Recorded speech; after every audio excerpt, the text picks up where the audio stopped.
Thank you everyone for joining tonight's program.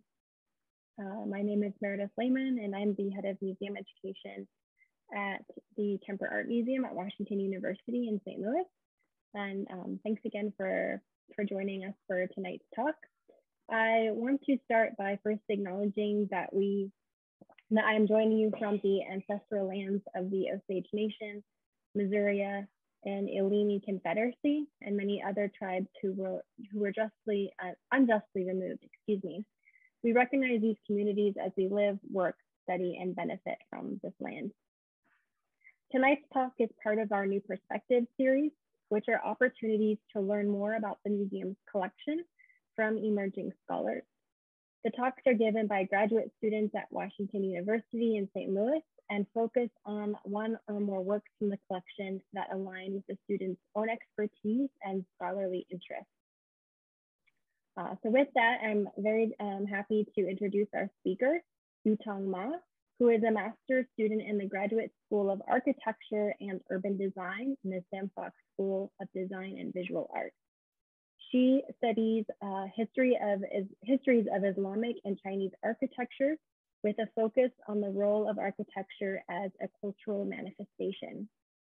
Yutong holds a BA in architecture from Washington University, and her talk tonight, A Chinese Confucianist Philosophy, Interpreting the Ink Rubbings of the Wu Liang Shrine Stone Engravings, will situate the ink rubbings from the Wu Family Ancestral Shrine in Shandong Province, China, within the architectural space of the shrine and the socio-political context of China during the Eastern Han Dynasty. One quick technical note before we get started. We are recording tonight's program for those who are unable to attend and for any future research and teaching on the collection. The recording will be available on our YouTube channel in about a week. And we encourage you throughout the program to share your thoughts and questions using the Q&A feature, and that's located at the bottom of your screen on most devices. The program will last about an hour and we'll save 15 minutes towards the end for a Q&A with Yutong, but feel free to share your questions as we go through the talk. So with that, I will hand it over to you, Yutong. Hello, everyone. Can you hear me clearly? Yeah. Today I'm going to talk about the ink rubbings of the Wu Liang Shrine stone engravings. My talk will first cover the historical context, followed by the architectural design of the Wu Liang Shrine. I will then talk about the technique of ink rubbing, and I will focus on the pictorial stories shown by these ink rubbings. So first, let me introduce you to the Wu family. In the 2nd century AD, a family of government officials lived in northern China. One of them was Wu Liang. After his death in 151 AD, the offering shrine of Wu Liang was built by his sons and grandson. The interior of the shrine was decorated with elaborate stone engravings, which has become an important piece of artwork in Chinese art history.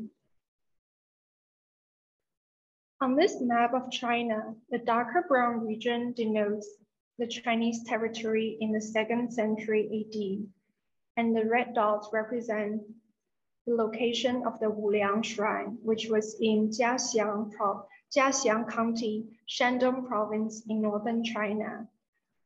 It was built during the reign of the Eastern Han Dynasty in the 2nd century AD. In the first few decades of the 2nd century, when the Wu Liang Shrine was created, the ruling emperor in China was criticized by all retired Confucian scholars for his negligence, for relying on eunuchs and relatives, and for excluding virtuous retired scholars. Disappointed about his contemporary politics, Wu Liang gave up his official posts and dedicated his life to studying and teaching Confucian philosophy. Confucius is the most important philosopher and educator in Chinese history. He lived in the 6th to the 5th centuries BC. The most important Confucian doctrine is the 3 cardinal bonds and 5 constant virtues. It was designed to guide people's behavior and aspirations in traditional China. The 3 fundamental bonds deal with traditional society's most fundamental social relationships between the sovereign and subject, father and son, as well as between husband and wife. As essential relationships, these 3 serve as the shorthand for all human relationships. And the 5 constant virtues are benevolence, righteousness, propriety, wisdom, and trustworthiness. Confucianism was elevated to the state philosophy of the Han Dynasty during the reign of Emperor Wu of the West Han Dynasty, whose reign was in the 2nd to the 1st centuries BC. Since then, Confucianism played a pivotal role in determining dynastic China's political and social activities afterwards. Filial piety was the most important virtue in traditional Chinese society. Descendants of the family were expected to demonstrate filial piety not only to their living parents, but also to their deceased ancestors. Offering shrines were the place where descendants held commemorative rituals for their ancestors during important festivals. These rituals provide a means for the living to communicate with their deceased ancestors. They were usually built in front of the family cemetery in the Han Dynasty. This drawing shows an example of a cemetery and shrine built around the same time as the Wu Liang Shrine. So the cemetery is buried underneath a mound in front of which a shrine was built. This is a picture of the Wu family cemetery taken in the late 19th century.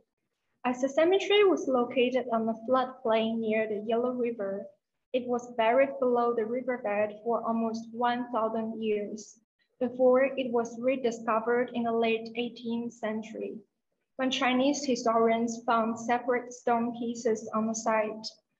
Excavation had begun since then, and the study of the Wu family shrines were joined by Western scholars in the early 20th century. So far, only the shrine of Wu Liang could be reconstructed in its entirety. From this drawing, we could see that the Wu Liang Shrine was actually a very small chamber. It has 3 walls on 3 sides, and the southern side was actually open. And now I will show you a video clip showing a reconstructed model of the Wu Liang Shrine.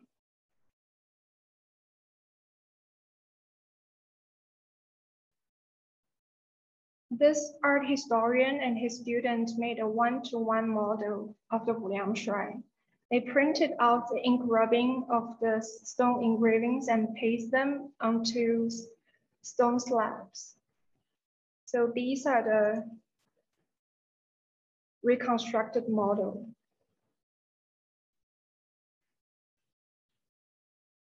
The stone engravings are to be experienced within this architectural space.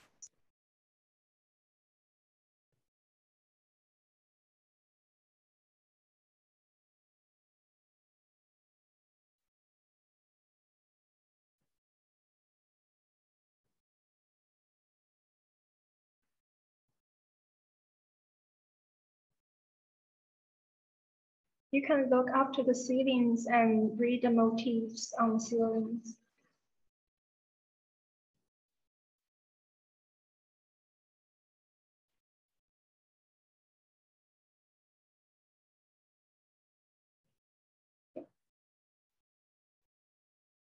And then I will show you another video showing the process of the engraving technique.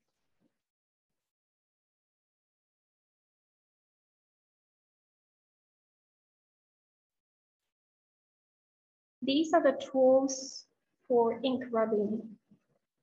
These are the brushes.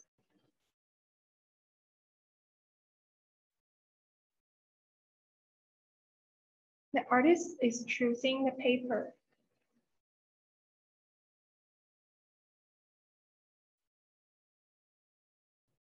is cleaning the stone surface.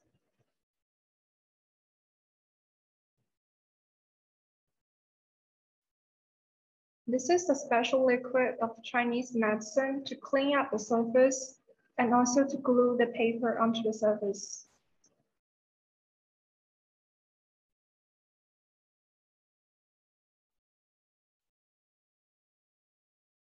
He's brushing the paper to make it flat and squeeze out the air between the stone and the paper.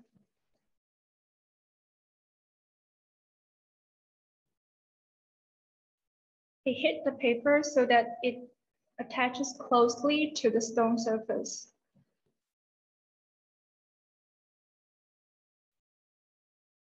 He waits for a while for the paper to dry.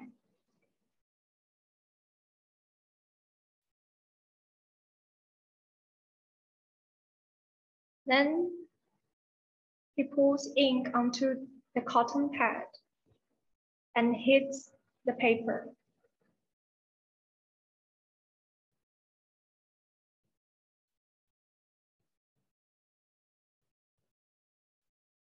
Then he removes the paper from the stone slab.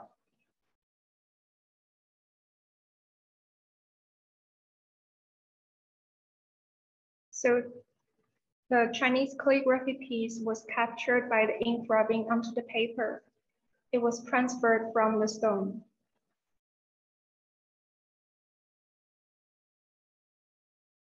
So as seen in the video, the flat surface of the stone was indicated as the black or the inked part on the paper.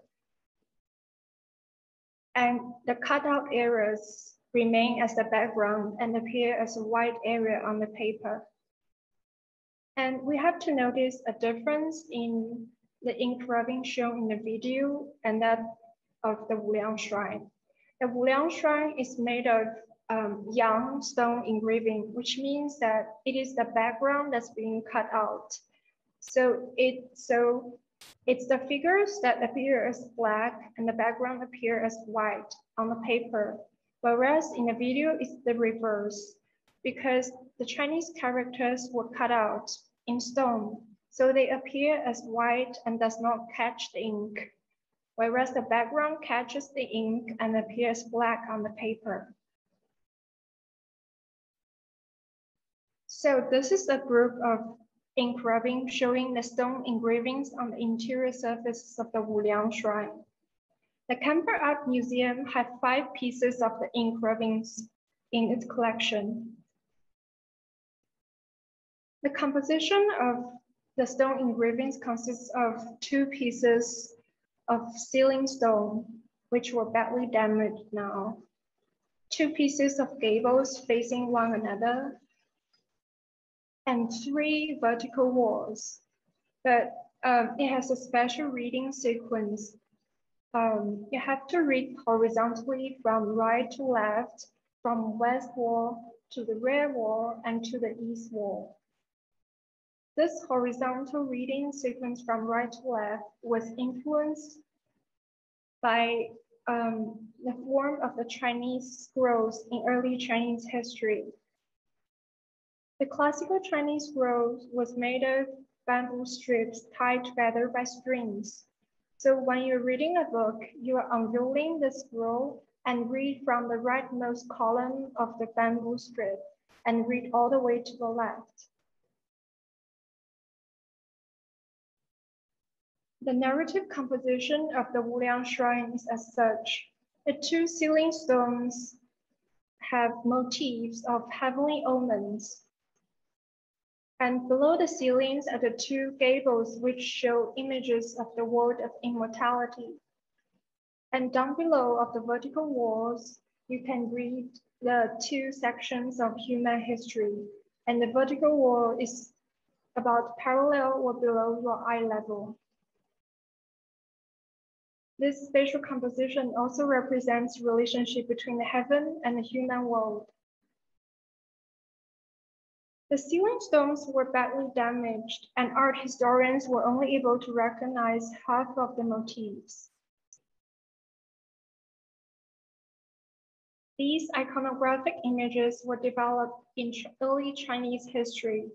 They were widely used by the new script school of Confucian philosophy, which was one division of Confucianism very popular in Wu Liang's time.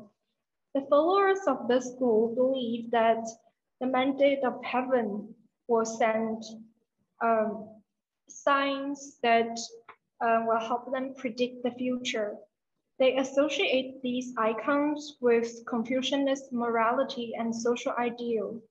This theory of heavenly mandate had become a cornerstone of both Confucianism in the Han Dynasty and also the political philosophy of the state. The Chinese rulers, the Han emperors, actually accepted this theory. They used it to legitimize and to support their rule. This gave Confucian scholars leverage to influence state affairs. So an emperor who cultivates the Confucian virtues would continue to receive good omens to confirm his legitimacy. Otherwise, heaven would send ominous portents to discredit his rule. These categories of motifs are animals, auspicious animals, whose appearance indicate good governance. And some of them are actually came from Chinese mythology and are not naturalistic representation of animals. These categories are auspicious plants. Man-made items can be also considered as auspicious omens. And even historical events could be included in the set of heavenly omens. Next, we come to the gables, which show the world of immortality. In the center of this triangle, it is a goddess who sits right on us in the center. She's receiving an audience of mythical attendants and lay worshippers. She's called the Queen Mother of the West, and immortal in early Chinese mythology. From the 2nd to the 1st century BC, she was associated with the mysterious immortal world in the West and was thought to control the drug of immortality. In the 1st and 2nd centuries AD, she gradually became the embodiment of Yin, the female universal principle. And when we talk about Yin, we could immediately think about Yang, the male universal principle in opposition. And from this symbolism, we have the King Father of the East, who was constructed as the counterpart of the Queen Mother of the West and the embodiment of Yang. So the two pictures of the goddess and god represent this world of spirituality and immortality. So this composition of the Wu Liang Shrine engravings could be generally divided into the two parts. The upper sections are composed of clouds and immortals, and down below there are earthly people of excellent virtues. This composition transforms the shrine into representation of the universe. It is in the simulated universe that the deceased spirit abides once it is detached from the body. Now we have come to the human history of the shrine. This three walls has a very complex composition and narrative. On the upper right corner, it consists of stories of 11 ancient sovereigns, followed by 7 eminent women in Chinese history. And the second row consists of 17 filial and virtuous men. The lower section is a little different. In the center, there's an idealized emperor sitting inside a grand pavilion. And surrounding him on the two sides of the wall are stories of ministers and assassins. And this is a story of a virtuous queen. And the last story of this narrative is at the lower left corner of the shrine, I will reveal the identity of the story at the end of my presentation. So these historical figures and their stories represent the three fundamental human relationships and the corresponding moral standards in Confucianist philosophy. Loyalty in the relation between the sovereign and the subject, filial piety in the relation between father and son, and chastity in the relation between wife and husband. This narrative begins with the stories of ancient rulers. The first series consists of portraits of 11 ancient sovereigns.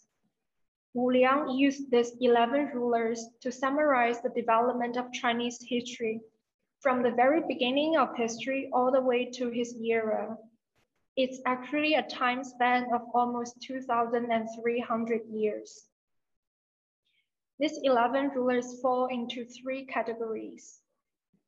The first group is traditionally called the three sovereigns. The first unit of sovereign is Fuxi and his female counterpart, Nuwa. They are represented with interlocking serpentine lower bodies, and thus they form a single unit. The second and the third sovereigns are Zhurong and Shandong.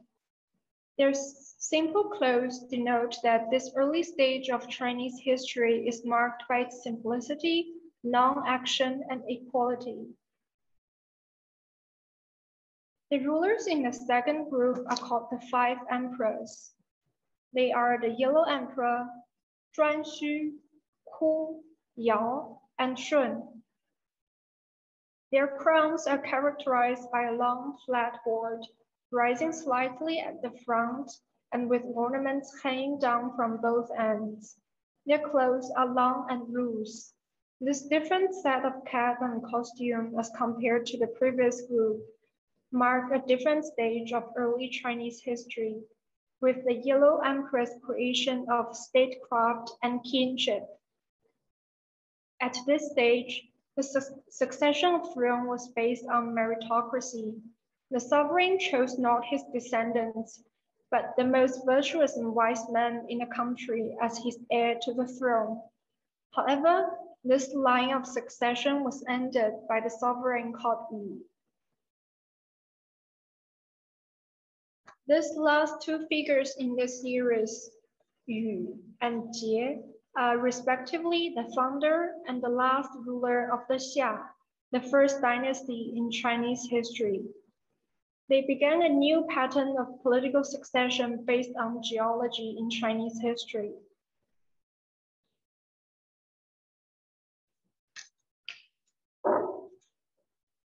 This is a short and succinct representation of traditional Chinese history. History was characterized by a spiral development. Each dynasty experienced rise and decline, a process determined by the moral conduct of individual rulers. Each dynasty received the mandate from the heaven because of the founder's virtues, and each dynasty lost its mandate because of the evil of the last king.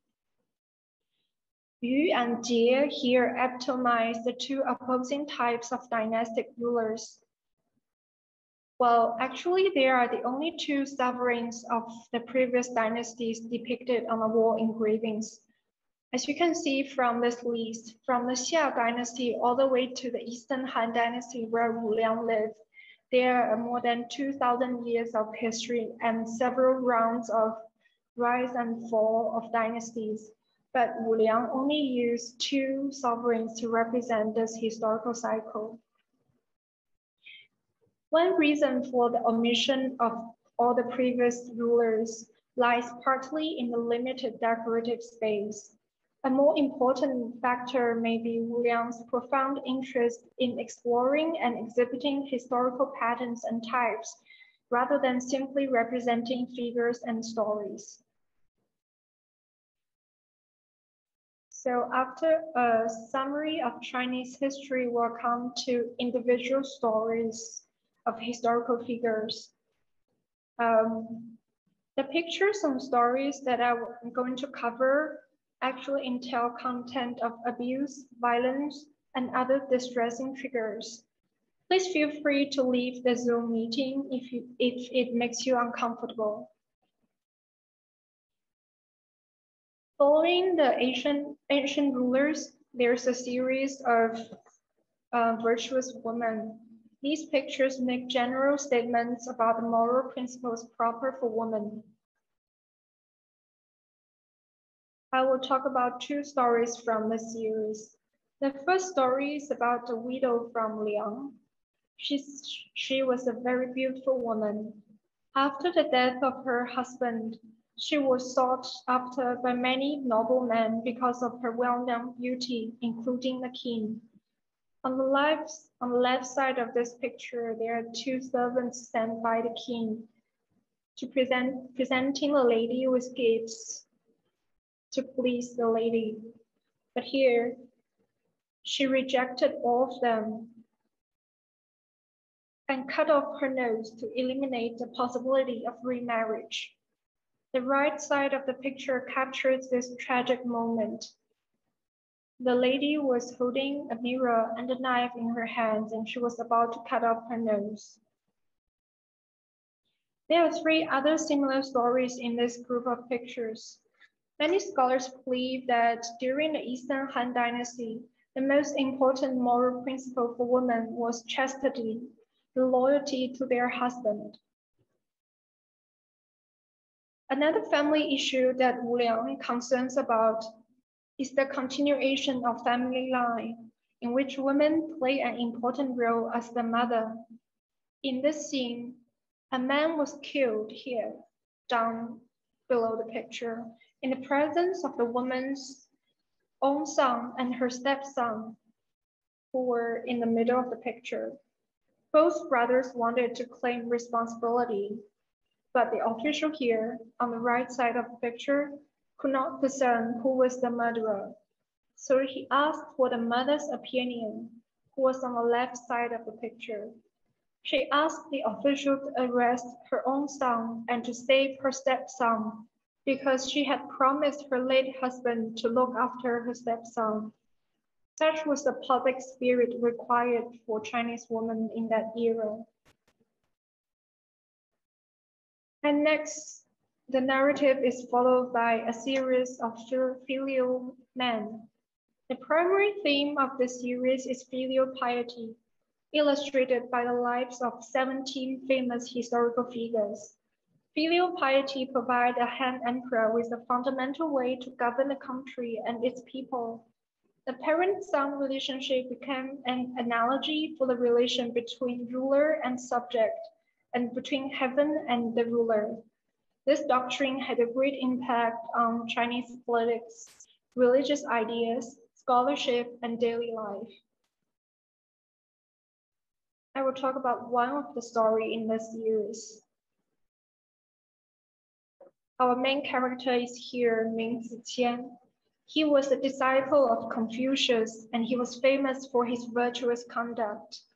He lost his mother at an early age, and his father remarried with another woman.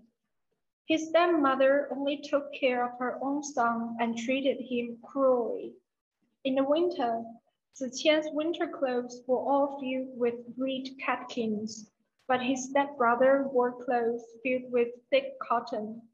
One day he was driving a chariot for his father. He was so cold that he trembled and dropped the horsewhip. His father was very angry because his stepbrother could manage the chariot very well, but he couldn't. Ziqian kept silent and didn't tell his father why.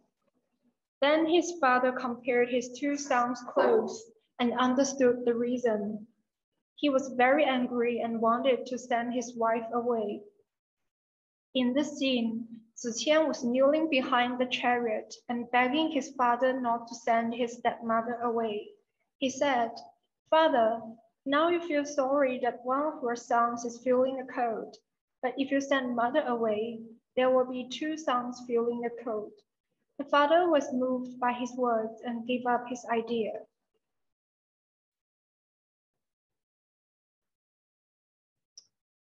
Now I will talk about the lower section of the human history. It falls into two interrelated groups. The first group consists of 9 narrative scenes. They depict events of the Eastern Zhou dynasty, which occurred between the 5th to the 3rd centuries BC. The second group comprises the homage scene in the central pavilion and its related scenes. These two groups of pictorial scenes reveal the theme of the whole composition, the idea of sovereignty and the correct relation between the ruler and the subject.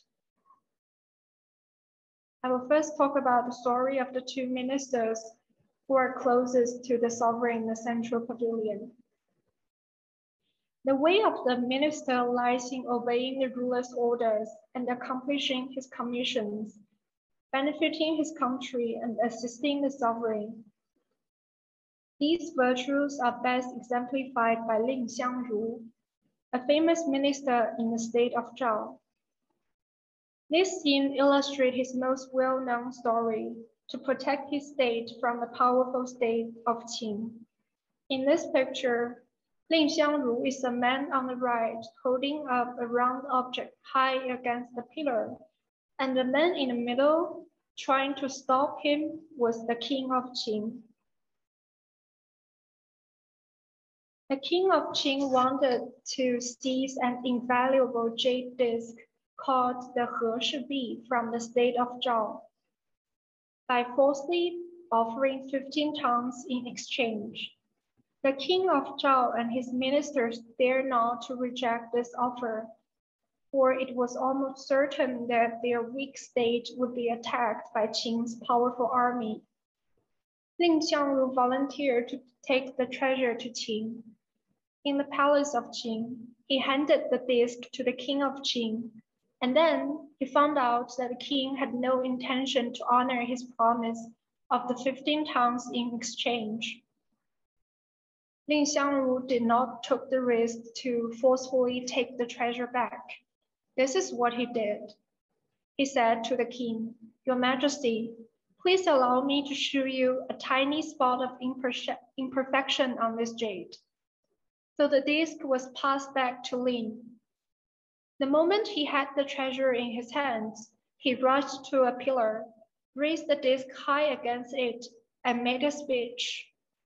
The speech was quite long, and I will just talk about the end of the speech. The ending was like this. He said, "I perceive that you have no intention of indemnifying the state of Zhao with the tons you promised, and thus I have taken back the jade. If you actually intend to coerce me, my head and this jade will smash together against this pillar." Ling appeared courageous and clever, humble and dignified in this event. He protected the interests of his state without sacrificing any moral principles. He's a representative figure of wise ministers in Chinese history. And next, further away from the central pavilion are 6 stories of assassins. These assassins were commoners. Their victims were neither their own personal enemies nor evil people, but just the enemies of those who commissioned them. They were considered as heroes by many literary works because they did not hesitate to sacrifice their own lives to destroy the powerful enemies of their commissioners. This idea runs through the 6 assassination pictures on the wall. Of these 6 stories, the most famous assassin is perhaps Jin He, although his attempted assassination had a tragic ending. In the second half of the 3rd century BC, the state of Qin had such strong military power that it planned to conquer all the other states in China. In an attempt to protect his country, the crown prince of another state, the state of Yan, was seeking a brave man to assassinate the king of Qin. The king of Qin in this story was the great-grandson of the king I talked about in the previous one. Jin He was recommended to carry out this mission. To help him with the assassination, a general named Fan Wuji, who was just taking political refuge in the state of Yan, sacrificed his own life so that Jin Ke could take his head to the state of Qing and win the trust of the king. In this picture, the head of Fan Wuji is contained in this box here. The Prince of Yan bought Jin Ke a very sharp dagger coated with poison. They hid this dagger deep inside the scroll of map. The king of Qing held an audience for Jin Ke at the palatial hall. He summoned Jin Ke and asked him to unroll the map of Yan. As Jin Ke removed the map, the dagger appeared. He seized the king's sleeve, snatched up the dagger, and held it towards the king's chest. But he did not manage to stab the king. The king leapt from his seat, tearing the sleeve off his robe, and ran away in panic. And then it came to the moment captured in this picture. Jin Ke on the right was held by a court attendant with both arms, but he did not submit and kept struggling. He threw the dagger at the king, but the dagger here struck the pillar and was nailed to the pillar. This swift motion is so fast that the ribbon of the dagger is flying back. Jin Ke's cap has been lost in his struggling, and his hair swings back like a sword, as is visible here. In the middle of the picture, the man lying prostrate is Qin Wuyang, which is here. He was sent as Jin Ke's assistant. He was a fierce teenager who dared to kill a man at the age of 13.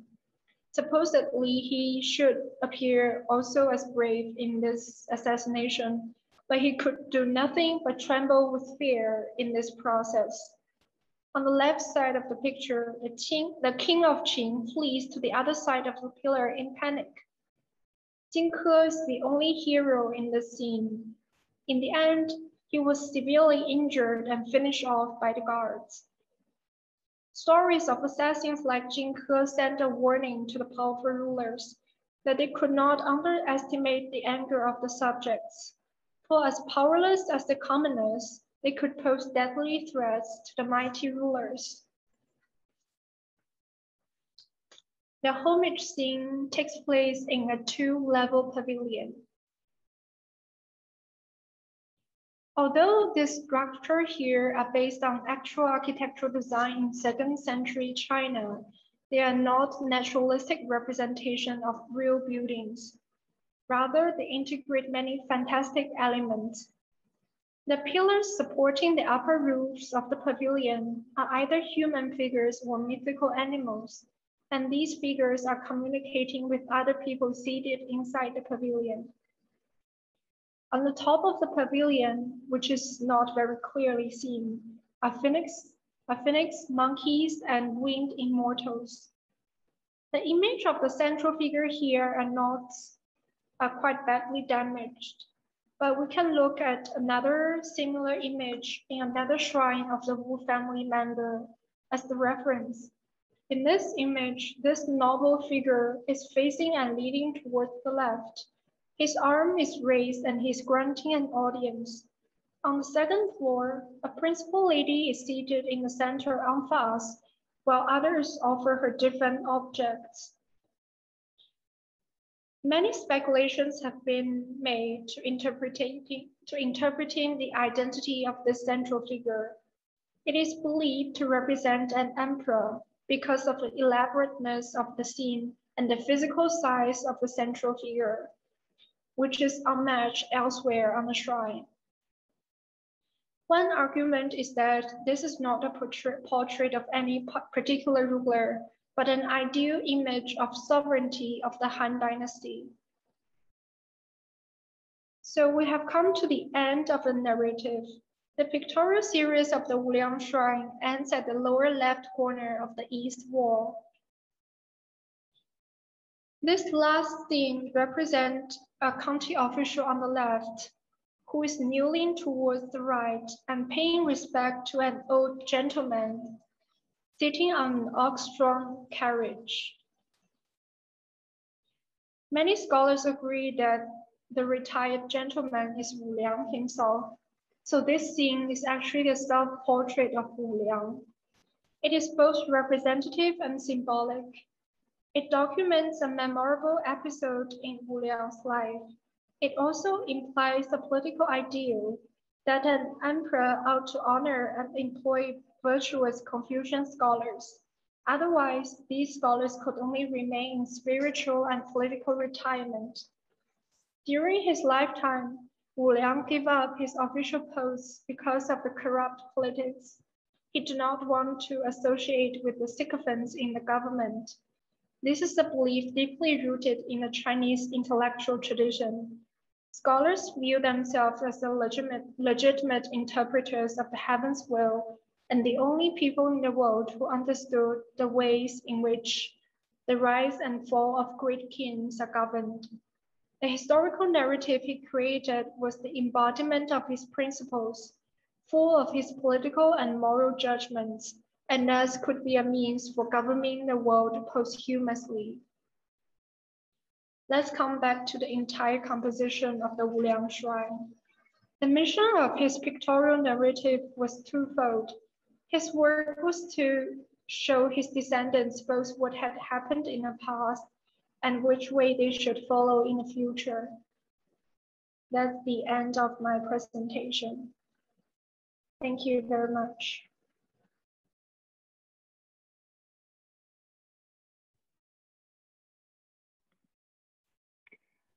Okay, thank you so much, Yutong, for sharing that wonderful talk. It's really an exciting opportunity to learn more about these works in the collection through your research, so thank you. We will now open up the Q&A for questions. If you have any questions, you can submit them in the Q&A at the bottom of your screen. And checking it. I guess I'll kick it off. I do have one question for you, Yutong, about something you mentioned in talking about Wu Liang's choice of motifs. You said something about how he was not necessarily interested in figures, but more about on patterns and types, if I'm remembering correctly. And I'm just wondering if his selection of motifs and the historical stories and narratives that were presented in the shrine, if that was unique or really sort of conventional for the time period. His selection was quite unconventional and unique in comparison with the stone carvings in existing shrines of his era. I can compare probably the ceiling space and the wall space. In shrine decoration of his era in Han Dynasty, the ceiling is always the space where heaven is represented.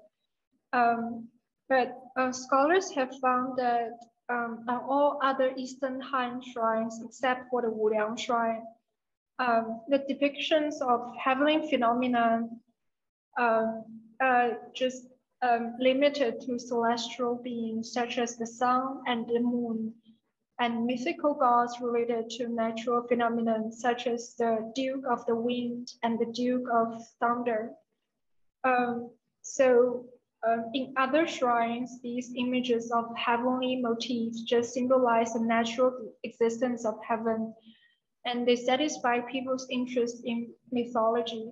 But here in Wu Liang's choice of heavenly omens, he used these motifs to reflect the role of heaven in Confucius cosmology, and also as the embodiment of his political and ethical principles. So this is parallel with Wu Liang's own political ideas. And also similarly, the narratives of the war, the human history that he selected is also a unique composition. He interpreted the human world as subject to patterns of evolutionary changes and as a network of relationships, as determined by Confucius. The three most important relationships in human societies are the relation between the sovereign and the subject, the father and the son, as well as the husband and the wife. These are essential relationships that constitute all the other more complex relations. He combined the historical process and the synchronic cross-section of society into a large composition. And this narrative was full of scholarly tradition of Confucianism. This representation conveyed Wu Liang's thinking. Yeah. So he was trying to demonstrate the distinction between the good and the evil. And even compare with the shrine engravings of his other family members in the same Wu Liang family cemetery, we could see the difference in the content selected. Our Kemper Art Museum also has engravings in other structures of the cemetery. And these other stone slabs are full of images showing auspicious motifs and mythological figures. So that's probably because the other family members of Wu Liang were interested in the world of immortality, whereas Wu Liang was more interested in Confucius principle. Yeah. Thank you. Just see if there's any. What you just mentioned about additional engravings from the cemetery, not just the Wu Liang Shrine. Can you share a little bit more about sort of what the function of the space was, maybe specifically going back to the Wu Liang Shrine, and how people were sort of meant to experience the engravings inside? I'm thinking about like the videos that you showed us is really helpful to see that architectural model where you have like, you're sort of surrounded by all of these images, including on the ceiling. Yeah, so I will go back to a drawing.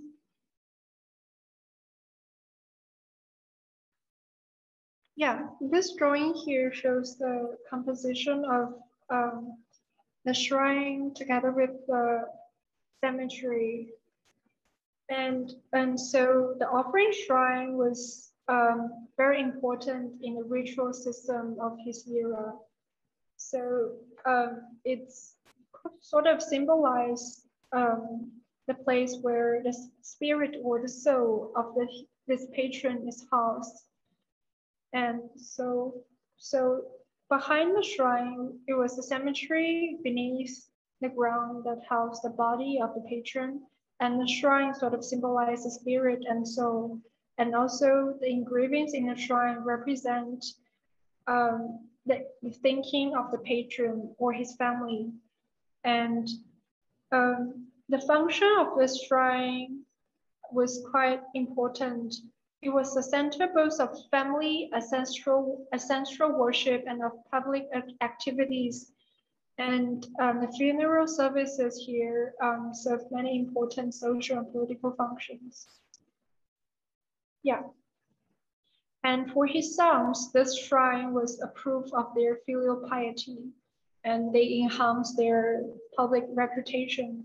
And for descendants in the future, they could recognize Wu Liang's philosophy and his thinking through the stone engravings shown in the shrine.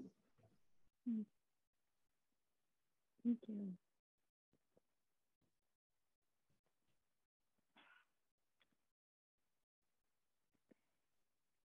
Feel free to send any questions through the Q&A if you're curious to go back to any of the slides that we looked at.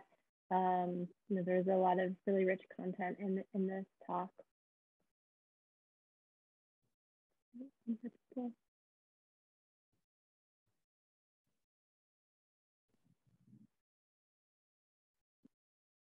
Yutong, has there been any research on who might have been the designer or creator of the engravings, the stone engravings? Or is it unknown? Yeah, so far we only know that the craftsman was called Wei Gai, and his name was recorded on the memorial tablet of Wu Liang erected beside the shrine. But unfortunately, we do not know more about his personal information because craftsmen and artisans did not have a very high social status in China by then, and they are usually not recorded. Mm. Thank you.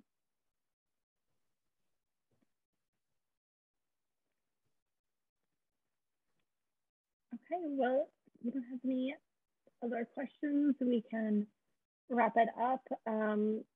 Just a reminder that the recording will be available sometime next week on our YouTube channel.